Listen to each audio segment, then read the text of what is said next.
সম্মানিত দর্শক, আসসালামু আলাইকুম। অল্প বয়সী একজন দেবর, সেই অল্প বয়সী দেবরের উপর নজর পড়লেন তারই আপন ভাই বউয়ের। তো দর্শক, নিশ্চয়ই থাম্বনেল দেখে বুঝতে পারতেছেন আজকের এই ফোনালাপটা কি বিষয়ে। না টেনে শেষ পর্যন্ত আজকের এই ফোনালাপটা শুনবেন, তাহলে দেবর এবং ভাবির এই পুরো বিষয়টা বুঝতে পারবেন। চলুন প্রিয় দর্শক, কথা না বলে সম্পূর্ণ এই যে দুজনের ভাইরাল কথোপকথন আমরা শুনবো। এই পুরো বিষয়টা শোনার পর আমরা ভিডিও লাস্টে কথা বলবো। তার আগে আমার ছোট্ট একটা রিকোয়েস্ট, আপনি যদি আমার চ্যানেল নতুন দর্শক হয়ে থাকেন, অবশ্যই ভিডিওতে একটা লাইক দিয়ে চ্যানেল সাবস্ক্রাইব করে আমাদের সঙ্গে থাকবেন প্রতি মুহূর্তের এমন ফোন আলাপগুলো পাওয়ার জন্য। খালেদা ভাবি, জর্জি বলো। কি আর বলবো, যা শুরু করছেন আপনি। কে আবার কি হলো? আপনার বাসার সামনে দিয়ে তো কলেজে যাই, তাই না? কলেজে গিয়েও শান্তি পাই না, কারণ সকালবেলা দেখি আপনি চান করেন, বাসার ছাদে আপনার কাপড় চোপড় শুকাইতে দেন। এগুলো দেখে কি আর ঠিক থাকা যায় ভাবি? এগুলা দেখা একটু শিখো, ঠিক আছে? একটু শিখো। এইগুলো দেখা দেখা কি শেখার জিনিস? আপনি যদি শিখাই দেন তাহলে ভালো হয়, হাতে কলমে নিজে শিখাই দিলে। বুঝতেই তো পারতেছেন কি বলতেছি আপনাকে। আমি আর কি শিখাবো? তোমার ভাইরাই তো শিখাইতে পারতাছি না। কি বলতেছেন আপনি এসব কথা? কেন, ভাইয়া কি ঠিক মতো কাজকর্ম পারে না?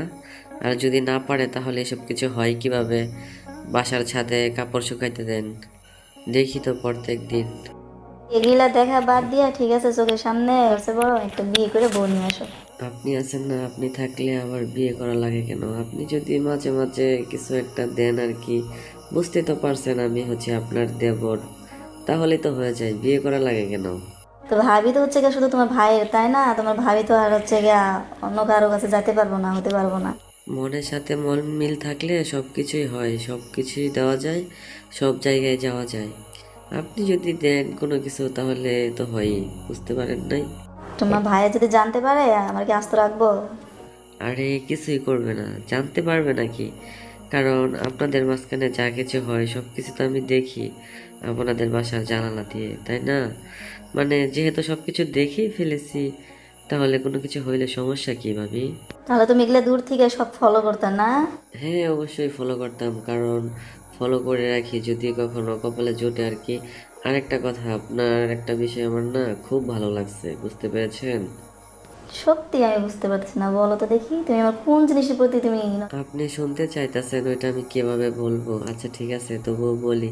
আপনার ওই যে গাছ আছে না, ওই গাছে তো আপেল ধরছে, মানে ওই দুইটাই আর কি অনেক ভালো লাগছে। যদি একদিন দিতেন তাহলে অনেক মজা করে খাওয়া দাওয়া করা হইতো। দেওরজি, ভাইয়েরে বলো একটা বিয়ে করে দিতে, ঠিক আছে? আর তুমি না বলতে পারলে আমি বলবো নি। আরে না, আমি চাইতেছি কি আর আপনি বলতেছেন কি? আমি চাচ্ছি আপনাকে, আর আপনি বলতেছেন বিয়ের কথা। আর আপনার বলতে হবে না, বুঝতে পেরেছেন? সময় হলে নিজেরটা নিজেই বলে নেব। তো তুমি আর বলতে পারবা? তুমি ওই ওই আমার শুনেন, আপনার কোনো কিছুই না, আপনার বলতে হবে না, ঠিক আছে?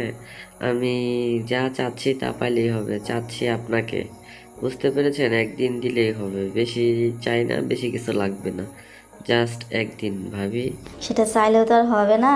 তোমার ভাইকে ঠকাতে পারবো না, ঠিক আছে? শুনেন ভাবি, আপনি ঠকা এবং জিতার কথা বলতেছেন। আচ্ছা, যদি কোনো কিছু হয় সে কি কখনো বুঝতে পারবে না জানতে পারবে? এটা হচ্ছে এমন একটা কাজ, এই কাজটা যদি হয় কখনো কেউ জানতেও পারে না, বুঝতেও পারে না, বুঝতে পেরেছেন? দেখো, কেউ দেখতে পারতাছে না, ঠিক আছে, কিন্তু আল্লাহ তো দেখতেছে, তাই না? আল্লাহর কাছে যে ঠেকে থাকবো তখন আমি কি বলবো? হ্যাঁ, ঠিক কথা বলছেন। ওইটা তো আছে, ওইটা কি আর মনে করেন অ্যাভয়েড করা যাবে? মানে পৃথিবীতে যা কিছু হয় কেউ না দেখুক, উপরওয়ালা তো ঠিকই দেখতেছে, তাই না?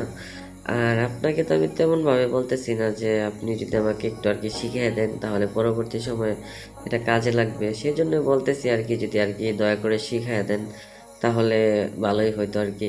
আর শিখাইলেই তো মনে করেন যে কিভাবে কাজ করতে হয় সব কিছু শিখাবেন, তাহলে তো আমি আপনার কাছে যা কিছু চেয়েছি সব কিছু আর কি পেয়ে যাব। শিখাবো শিখাবো, দেওয়ার যে সময় হোক, সময় হলে সব শিখাবো, ঠিক আছে? হ্যাঁ, আমি তো আপনার কাছে সবকিছু শেখার জন্য যাব, তাই না?